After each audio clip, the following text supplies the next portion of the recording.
Hello dear students, पढ़ते रहिए बढ़ते रहिए के इस सफ़र में मैं हूं आपकी गाइड डॉक्टर विनीता अरोड़ा। और आज हम अपनी ई क्लास में बात करने वाले हैं practical problem of Spearman rank difference method की। जी हाँ स्टूडेंट, इससे पहले हमने बात की थी रैंक डिफरेंस मेथड क्या होता है, किन विधियों से किन मेथड से हम इनके इक्वेशंस को सॉल्व कर सकते हैं, सॉल्यूशन निकाल सकते हैं। तो आज बात करेंगे हम इन्हीं प्रैक्टिकल प्रॉब्लम्स की। तो चलते हैं आज की ई क्लास की ओर। तो गाइज, आज की ई क्लास शुरू करने से पहले आई सजेस्ट कि मेरे इससे पिछले वीडियो को आप जरूर से देखें, समझें और उसके बाद आज की क्लास को अटेंड करें। इसका लिंक आपको डिस्क्रिप्शन बॉक्स में मिल जाएगा या आई बटन पर आप क्लिक कर सकते हैं। तो गाइज, यदि हम प्रैक्टिकल प्रॉब्लम्स की बात करें तो देखिए, सबसे पहले जो कंडीशन मैं लेना चाह रही हूँ वो है when no repetitions are given. याद कीजिए, हमने आपको बात की थी कि हम या तो रैंक डिफरेंस मैथड में जब हम रैंकिंग वे में काम करते हैं, रैंक देकर काम करते हैं क्वालिटेटिव डेटा के साथ, तो वहाँ पर या तो रिपीटेशंस हो सकता है नंबर्स का या रिपीटेशंस नहीं हो सकता है। तो जब कोई रिपीटेशंस ना हो नंबर्स का, तो ऐसी कंडीशन में किस तरह से काम किया जाएगा, एक बहुत ही कंटिन्यूस एग्जाम्स में आने वाला एक क्वेश्चन मैंने आपके सामने लिया है। एक ब्यूटी कॉन्टेस्ट में 3 जजेस ने रैंक दिए थे। ये 3 जजेस के रैंक इस तरह से हैं और टोटल 10 कैंडिडेट्स हैं। उन 10 कैंडिडेट्स को रैंक दिए गए हैं। गाइज, यहाँ पर रैंक ऑलरेडी गिवन है। रैंक किस तरह से दिए जाते हैं हम अपने अगले क्वेश्चन में जरूर बात करेंगे, लेकिन यहाँ जब ऑलरेडी रैंक गिवन है तो आपको ज़्यादा कुछ करना नहीं है, केवल इन रैंक्स का डिफरेंस निकालना है अकॉर्डिंग टू दिस मैथड। तो देखिए, यहाँ कोई नंबर रिपीट नहीं हो रहा है। इस कंडीशन के साथ हम बात कर रहे हैं, ध्यान दीजिएगा। आपसे पूछा गया है विच पेयर ऑफ जजेस हैव द कॉमन अप्रोच। कौन से जजेस में कॉमन अप्रोच है, यानी आप, क्योंकि हम बाइवेरिएट एनालिसिस करते हैं तो एक बार आपको करना क्या है, पहले फर्स्ट जज और सेकंड जज के बीच में कोरिलेशन कैलकुलेट कर ले, फिर फर्स्ट जज और थर्ड जज के बीच में कोरिलेशन कैलकुलेट करें, और फिर सेम सेकंड और थर्ड जज के बीच में कोरिलेशन कैलकुलेट करें। यानी 3 बार हम यहाँ कैलकुलेशन करना सीखेंगे। तो देखते हैं किस तरह से इस टाइप के क्वेश्चंस होंगे। कुछ तैयारी मैंने ऑलरेडी करके रखी है और इसके अकॉर्डिंग मैं आपको बता रही हूँ। Calculation of correlation proper format से आप हमेशा काम करें। पहले जज की रैंकिंग्स मैंने यहाँ दी है, सेकंड जज की रैंकिंग दी है, और इसी तरह से थर्ड जज की भी रैंकिंग मैंने आपको यहाँ पर बता दी है। Now guys, ranks already given है, इसलिए रैंक पर ध्यान नहीं देना है, यानी रैंक देने पर आपको ध्यान नहीं देना है। डायरेक्टली हम डिफरेंसेस पर काम करेंगे। हमारे सेकंड स्टेप पर आइए, क्योंकि रैंक्स ऑलरेडी गिवन है। तो हमारे सेकंड स्टेप के अकॉर्डिंग जब हमें रैंकिंग मिल चुकी है तो हमें डिफरेंसेस कैलकुलेट करना है। जैसा कि मैंने कहा कि पहले हम फर्स्ट जज और सेकंड जज के बीच में कोरिलेशन कैलकुलेट कर लेते हैं। तो देखिए, R1 माइनस R2, तो हम D1 कैलकुलेट करें तो D1 के हिसाब से R1 माइनस R2 की बात करें तो ध्यान दीजिएगा, R1 में से ही R2 कैलकुलेट होगा, R2 में से R1 कैलकुलेट नहीं होगा। तो यहाँ पर जो मेरी कैलकुलेशन कह रही है 1 minus 3, it is the minus का 2, 6 माइनस 5, इट इज़ माइनस का 1, एंड सो ऑन। गाइज, आप ध्यान से अपनी कैलकुलेशन करिएगा। मैं यहाँ पर कैलकुलेशन कर रही हूँ और इसके अकॉर्डिंग कुछ डेटा यहाँ इस तरह से, माइनस का 8, 2, 8, 1 एंड 8 माइनस 9 माइनस का 1। देखिए, साथ ही में मैं दूसरी कैलकुलेशंस भी रेडी कर लेती हूँ ताकि हम फाइनली तीनों ही कैलकुलेशन एक साथ कर लें। तो यहाँ डी स्क्वायर हम कैलकुलेट कर लेते हैं, 4, 1, 9। बहुत ही आसान है स्क्वायर्स करना, बहुत छोटी संख्याएं हैं इसलिए। 64, 1 एंड 1। हमें इनका टोटल ज़रूर चाहिए होगा। देखिए गाइज, इनका टोटल आप कैलकुलेट करते चलिए, अपना कैलकुलेटर उठा लीजिए, और मेरे पास ये कैलकुलेटेड है इसलिए इसका टोटल मैं आपको 200 लिख रही हूँ। यहाँ एक बात और ध्यान देने की है गाइज, यदि आपने डी कैलकुलेट किया होगा, यदि इसका टोटल कैलकुलेट किया होगा तो इसका टोटल 0 आना चाहिए, जो कि हमारा आ भी रहा है। यदि 0 नहीं आता इसका टोटल, इट मीन्स आपने कहीं कैलकुलेशन में गलती की है और आप फिर से इसका सोल्यूशन शुरू कीजिए। नाउ मैं D2 की भी बात कर लेती हूँ। देखिए, यहाँ पर R1 और R3 के बीच में, यानी इस फर्स्ट जज और थर्ड जज के बीच में भी कोरिलेशन कैलकुलेट कर लेते हैं। तो यहाँ पर हमारा D2 जो कैलकुलेट होगा वो कुछ इस तरह से, देखिएगा, D2 का मतलब 1 - 6। देखिएगा, याद रखिएगा, हम R1 और R3 की बात कर रहे हैं, तो इन्हीं की डेटा, इन्हीं के रैंक्स को आप कोरिलेट करिए। तो 1 - 6 it is the 5, then 2, then minus का 4, 2, again 2, 0, 2 - 2 it is the 0, then 1, minus का 1, 2 and 1। ये इनका टोटल अगेन 0 होना चाहिए, जो कि हमें मिल रहा है। नाउ इनका स्क्वायर हम कैलकुलेट कर लेते हैं। It is the 25, 4, 16, 4, 4, 0, 1, 1, 4 and 1। Again हमें इसकी टोटल चाहिए, तो ये टोटल हमारी होती है 60 गाइज। तो यहाँ पर फर्स्ट और सेकंड टोटल हमें मिल गई है। हम कर क्या रहे हैं, केवल हम अपने जजेस के बीच में कोरिलेशन देख रहे हैं। वैसे आपके पास इन जनरल 2 सीरीज अवेलेबल होती है, आपको केवल उनका डी कैलकुलेट करना है, डी स्क्वायर कैलकुलेट करना है और फार्मूला फिट करना है। यहाँ हमारे पास 3 जजेस हैं और 3 जजेस के बीच में हमने 3 पेयर्स बनाए हैं, तो इन 3 पेयर्स के अकॉर्डिंग हम यहाँ काम कर रहे हैं। मोस्ट फ्रिक्वेंट क्वेश्चन है जो एग्जाम्स में आता है, इसीलिए मैंने इस क्वेश्चन को ऑप्ट किया है। नाउ इसी तरह से हमने स्क्वायर कैलकुलेट कर लिया है, तो अब हम बात कर लेते हैं D3 की। D3 में हम बात कर रहे हैं R2 और R3 की, यानी यहाँ पर हम सेकंड जज और थर्ड जज के बीच में कैलकुलेशन कर रहे हैं। और सेकंड जज और थर्ड जज के बीच में कैलकुलेशन करके देखिए गाइस, हम डेविएशन कैलकुलेट कर रहे हैं 3 - 6, माइनस का 3, 5 - 4, 1, देन माइनस का 1, माइनस का 4, उसके बाद 6, 8, माइनस का 1, माइनस का 9, 1 और 2। जी हाँ, हम डेविएशंस निकाल चुके हैं। नाउ इनका टोटल 0 आना ही चाहिए। आप एक बार अपने सेटिस्फेक्शन के लिए कैलकुलेट करके ज़रूर से देखें। डिविएशंस निकाल लेते हैं, बहुत आसान है। स्क्वायर्स निकाल लेते हैं, जो कि बहुत आसान है, बहुत छोटी संख्याएं हैं, इसलिए हम आसानी से इनका स्क्वायर कर सकते हैं। और गाइस, इनकी टोटल हमें रिक्वायर्ड है, और टोटल कुछ इस तरह से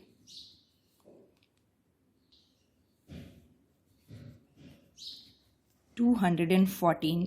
तो गाइज, इस तरह से मैंने अपना सारा कैलकुलेशन कर लिया है, पहले और दूसरे जज के बीच में, पहले और तीसरे जज के बीच में, और दूसरे और तीसरे जज के बीच में। नाउ यहाँ पर इनका डेविएशंस कैलकुलेट हो गए हैं और इनको स्क्वायर हमने कर दिया है। लेट्स सी अब किस तरह से फॉर्मूले में वैल्यू पुट की जाती है। पहले और दूसरे जज के बीच में यदि हम कैलकुलेट करना चाहते हैं आर, हमारा फॉर्मूला आप याद कीजिए, रिकॉल कीजिए, 1 - 6 sigma D square n cube minus n। देखिए फॉर्मूले में वैल्यू रखिए 1 - 6 सिग्मा डी स्क्वायर। देखिए डी स्क्वायर हमारा क्या है, फर्स्ट और सेकंड जज के बीच में यदि हम देखना चाहते हैं तो हमारा डी स्क्वायर था 200, तो यहाँ पर हमने 200 की वैल्यू पुट की है। n क्यूब माइनस n, जो हमारा n है 10, 10 का क्यूब कर लीजिए, और माइनस 10 990 जनरली आता है इसका डिनोमिनेटर के रूप में। तो गाइज मेरे पास ये कैलकुलेटेड है, आपके वो पहले अंश और हर यानी न्यूमरेटर और डिनोमिनेटर को सॉल्व करना है, और इस तरह से जो भी वैल्यू मिलती है उसे 1 से माइनस कर देना है। तो गाइज हमारे यहाँ पर जो आंसर मुझे दिख रहा है वो कुछ है माइनस का 0.21। देखिए ये आंसर फर्स्ट जज और सेकंड जज के बीच का कोरिलेशन है, बहुत लो डिग्री का कोरिलेशन यहाँ पर मुझे दिख रहा है। नाउ इसी तरह से सेकंड और फर्स्ट और थर्ड जज और सेकंड और थर्ड जज के बीच में भी हम काम करते हैं। तो देखिए मैंने इसे कैलकुलेट करके रखा है। यदि हम फर्स्ट और थर्ड जज के बीच की बात करें तो फॉर्मूला मैंने डाला है, वैल्यू मैंने पुट की है 360 में 990 का भाग दीजिए कैलकुलेटर से और इसे 1 से माइनस कर लीजिए, तो वैल्यू आती है 1.64 प्लस का। और इसी तरह से सेकंड और थर्ड जज के बीच की बात करें तो यहाँ पर वैल्यू आती है माइनस का 0.297। देखिए इन तीनों आंसर्स को देखने के बाद आपको पता चल रहा होगा यहाँ पर नेगेटिव कोरिलेशन, यानी फर्स्ट और सेकंड जज के बीच में अपोजिट थिंकिंग रखते हैं इस कॉन्टेस्ट के बारे में, कैंडिडेट्स के बारे में। इसी तरह से सेकंड और थर्ड जज की बात करें तो अगेन ये माइनस में है, यानी ये अपोजिट थिंकिंग रखते हैं। यदि सेकंड जज कुछ इस तरह से सोचता है तो थर्ड जज कुछ इस तरह से सोचता है, ये हमारा नेगेटिव कोरिलेशन होता है। तो गाइज हमारा जो आंसर होगा वो ये होगा कि फर्स्ट और थर्ड जज के बीच में आपस में विचारों में सेम तरह से सोचते हैं और इनके बीच में कोरिलेशन सबसे ज़्यादा है जो कि पॉजिटिव डिग्री का है 0.64। तो गाइस इस तरह से यहाँ पर कैलकुलेशन किया जाएगा। तीनों ही जजेस के आपस में कोरिलेशन हमने कैलकुलेट करके देखा कि किन जजेस के सोचने में एक ही तरह का कोरिलेशन, सेम कोरिलेशन मिलता है। तो गाइस हमारे अगले क्वेश्चन की तरफ चलते हैं और इस क्वेश्चन में हमने रिपीटेशन के साथ में काम किया है, यानी यहाँ पर संख्याओं का रिपीटेशन है। देखते हैं किस तरह से अब यहाँ रैंक्स दिए जाएंगे, इसकी बात हम करते हैं। देखिए क्वेश्चन क्या कहता है कि आपको correlation, rank coefficient of correlation calculate करना है। आपको एक्स और वाई वैल्यूज़ गिवन है और एक्स और वाई वैल्यूज़ के लिए हमने यहाँ पर कुछ तैयारी करके रखी है। इम्पॉर्टेंट चीज़ जो है वो है आपका रैंक किस तरह से दिया जाएगा। तो देखिए गाइस, सबसे पहले सबसे बड़ी संख्या को फर्स्ट रैंक दे रही हूँ, जैसा कि मैंने आपको सजेस्ट भी किया था अपने पिछले वीडियो में। तो यहाँ पर फर्स्ट रैंक 65 को दिया जा रहा है। नाउ सेकंड रैंक की बात करते हैं तो इससे छोटा नंबर है 2, सेकंड रैंक 58 को दिया जा रहा है। थर्ड रैंक की बात करें तो थर्ड रैंक मिलता है 55 और 55 को। देखिएगा गाइज, यहाँ पर 55 और 55 को थर्ड और फोर्थ रैंक दिया जा रहा है, यानी यहाँ पर थर्ड रैंक और यहाँ पर फोर्थ रैंक करें तो जैसा कि मैंने आपको बताया था, तो यदि रैंक रिपीट्स होते हैं, यदि संख्याएं रिपीट्स होती है तो रैंक्स का एवरेज कर लीजिए। तो 3 और 4 का एवरेज जो हमें मिलता है वो 3.5 और 3.5, यानी दोनों को बराबर बराबर 3.5 दे दिया गया है।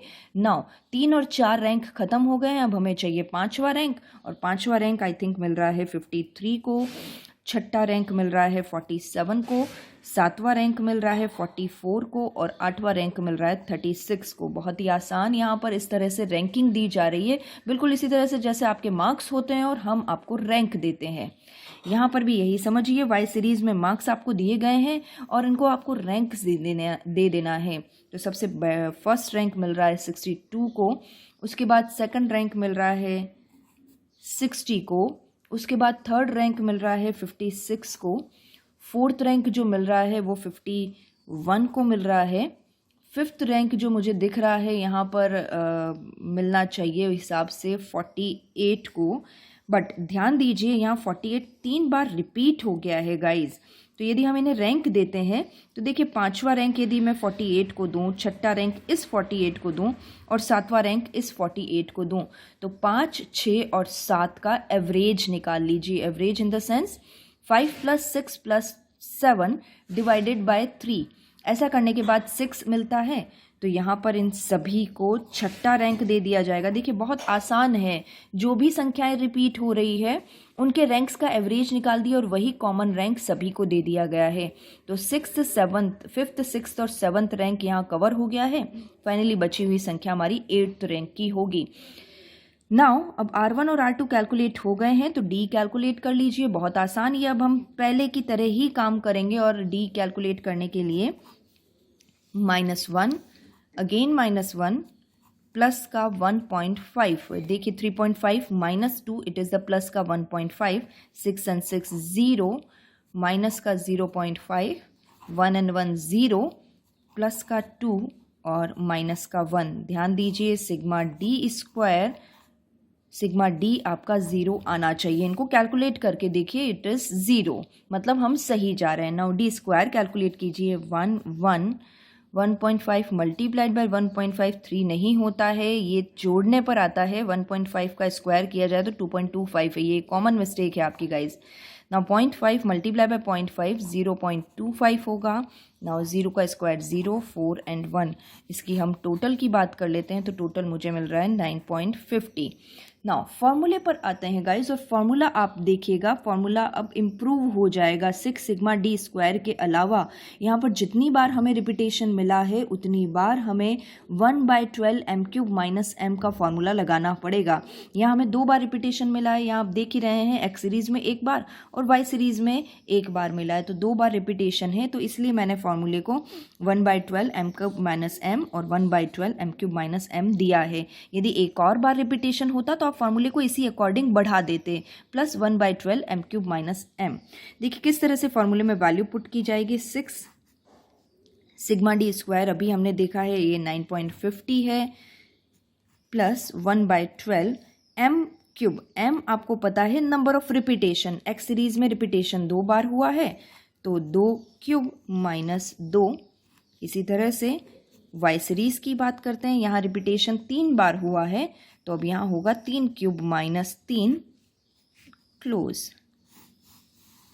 Divided by n cube minus n, n है हमारा 8, 8 का क्यूब माइनस 8। इस वैल्यू को सॉल्व करते हैं गाइज, और सॉल्व करने के बाद कुछ कंडीशन इस तरह से 1 माइनस 6 मल्टीप्लाइड बाय 9.5, ये हम बाद में करेंगे क्योंकि पहले हमें ब्रैकेट के अंदर की चीज़ें सॉल्व कर लेनी है। देखिए सोल्यूशन में जनरली आप लोग गलती करते हैं, यहाँ पर 2 मल्टीप्लाई बाय 2 जो मिलता है वो होगा 8 माइनस 2। फाइनली यहाँ पर 6 की वैल्यू आ जाएगी और 6/12 यानी यहाँ पर 0.5 आ जाएगा पूरा, यदि इसका सोल्यूशन देखें। यहाँ नेक्स्ट हम करें 1/12, 3 मल्टीप्लाई बाय 3 27 माइनस 3, तो देखिए 27 माइनस 3 यहाँ 24 हो जाएगा। 24/12 यहाँ पर 2 की वैल्यू यहाँ पर आनी चाहिए इसका पूरा सोल्यूशन जब हम करें। 8 का क्यूब और उसका 8 माइनस 8 हम कर देंगे तो फाइनली मुझे जो मिल रहा है वो है 504। तो गाइज़ अब इस वैल्यू को आप सॉल्व करें, और यहाँ पर जो वैल्यू मुझे अब मिल रही है मैं डायरेक्टली उसी की बात कर लेती हूँ। 6 मल्टीप्लाई बाय 9.5 प्लस 0.5, जैसा कि मैंने आपको बताया यहाँ हो गया 6/12 हो गया 0.5, यहाँ पर 24/12 हो गया है 2। नाउ अब इसका टोटल कर लीजिए, 10 और 12 इंटू 6 की बात करें और 504। नाउ इसे सॉल्व कीजिए, यहाँ पर जो वैल्यू आने वाली है 12 इंटू 6 डिवाइडेड बाय 504, और जो वैल्यू आती है उसे 1 से माइनस करें तो फाइनली गाइज हमारा जो आंसर बनता है वो कुछ इस तरह से, जो कि है 0.857। देखिए हाई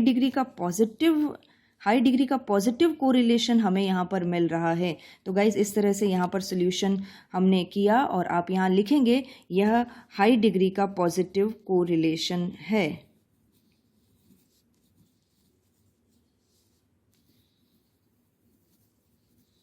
तो गाइज़ इस तरह से हमने आज का सोल्यूशन आपको दिखाया। दोनों ही मेथड्स मैंने आज कवर कर लिए हैं। तो गाइज़ हमारे साथ साथ में पढ़ते रहिए और बढ़ते रहिए क्योंकि एग्ज़ाम नज़दीक है। तो guys thank you so much. आप हमारे वीडियो को पसंद कर रहे हैं, हमारे वीडियो को शेयर करें, और हमारे चैनल पर यदि अभी तक आपने सब्सक्राइब नहीं किया है तो उसे सब्सक्राइब ज़रूर करें। Thank you guys, thank you so much.